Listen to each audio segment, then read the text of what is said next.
नमस्कार, आप देख रहे हैं जगत क्रांति टीवी और मैं हूं आपके साथ ज्योतिका। आइए रुक करते हैं खबर की ओर।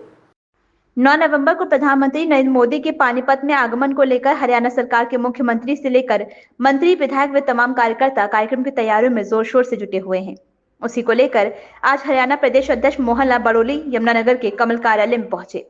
कार्यकर्ताओं के साथ बैठक कर कार्यक्रम की तैयारियों को लेकर चर्चा की और लोगों को निमंत्रण के लिए कार्यकर्ताओं का उत्साहवर्धन किया।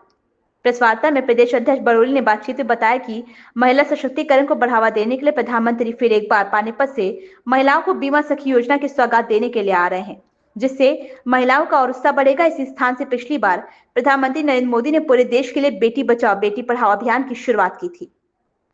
कल किसानों का दिल्ली कूच करने पर बड़ोली ने कहा कि भारत कृषि प्रधान देश है और किसान हमारे देश की रीढ़ की हड्डी हैं। भारत किसानों का देश है, वे कहीं भी और जा सकते हैं। उन्होंने कहा कि सरकार द्वारा 24 फसलों पर एमएसपी दी जा रही है। डीपीटी के तहत 16,000 करोड़ सीधा किसानों के खाते में पहुंचाया गया है। प्रधानमंत्री द्वारा किसान हित के लिए बहुत से ऐतिहासिक फैसले लिए गए हैं और बहुत सारी योजनाएं क्रियान्वित की गई हैं। मुख्यमंत्री द्वारा फसल के एक एक दाने की खरीद हो, इसके लिए अधिकारियों को दिशा निर्देश दिए गए हैं ताकि किसान आर्थिक रूप से मजबूत हो सके।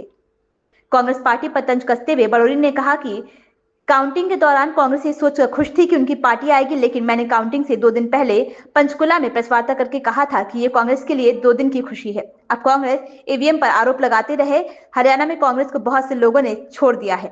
कांग्रेस खुद कटघरे में खड़ी हुई नजर आ रही है। आपसी उलझन की लड़ाई में पार्टी को खामियाजा भुगतना पड़ रहा है। हरियाणा में कांग्रेस सिर्फ बापू बेटा की पार्टी बनकर रह गई है। यमुनानगर से राकेश भारती की रिपोर्ट।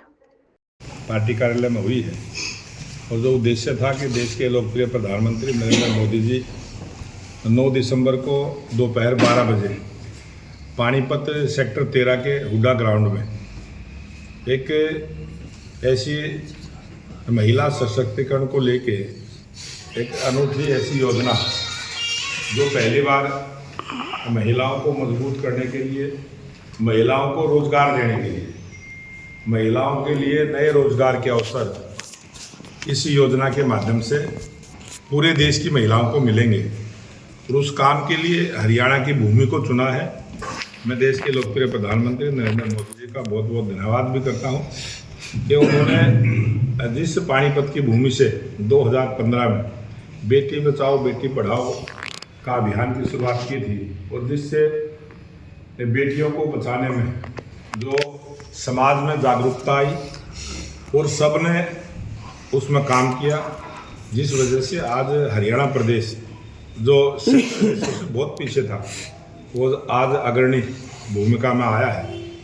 और उसी स्थान से, उसी पानीपत की ऐतिहासिक भूमि से 9 दिसंबर को फिर से महिलाओं को बीमा सखी योजना जो LIC की माध्यम से चलेगी उसकी शुरुआत करेंगे और लाखों बहनों को उसमें रोजगार के नए अवसर मिलेंगे। और महिलाओं को मजबूत करने का जो अभियान है वो तेज गति के साथ आगे बढ़ेगा। विकसित भारत की जो योजना और विकसित भारत का जो संकल्प मोदी जी ने लिया है उसको पूरा करने में ये महिलाओं का जो बीमा की योजना है ये बहुत लाभकारी सिद्ध होगी, जिससे हमारा देश आगे बढ़ेगा। और उसके साथ साथ आज हमारा संगठन का पर्व भी चला है पूरे देश में। हरियाणा प्रांत में विधानसभा के चुनाव थे, उस वजह से 8 नवंबर से हमने इसको माननीय मुख्यमंत्री नायब सिंह सैनी जी की सदस्यता के दिलवा के तेज गति के साथ जिसकी शुरुआत की थी। आज 27 लाख सदस्य भारतीय जनता पार्टी के बने हैं। 27 लाख का आंकड़ा हमने क्रॉस किया है और 50 लाख का हमारा लक्ष्य है और 50,000 सक्रिय सदस्य पूरे हरियाणा प्रदेश में बनेंगे। उसके अभियान की भी शुरुआत आज से की है। आज से हम अब 10 तारीख तक सक्रिय सदस्य बनाने का काम करेंगे।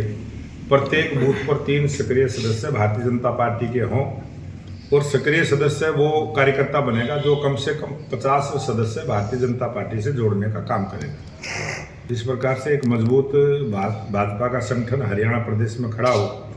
जिस प्रकार से तीसरी बार हरियाणा में भाजपा की सरकार बनी है, लगातार भारतीय जनता पार्टी की सरकार हरियाणा में बने और ये देश और प्रदेश विकसित भारत के रास्ते पर आगे बढ़े, इस काम में हम लगे हैं और भारतीय जनता पार्टी का मजबूत संगठन है।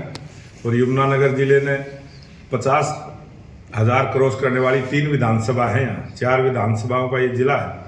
बहुत अच्छी मेंबरशिप की है, इसके लिए मैं पूरे इस जिले को बहुत बहुत बधाई देता हूँ। इस खबर में बस इतना ही। बने रहिए जगत क्रांति टीवी के साथ।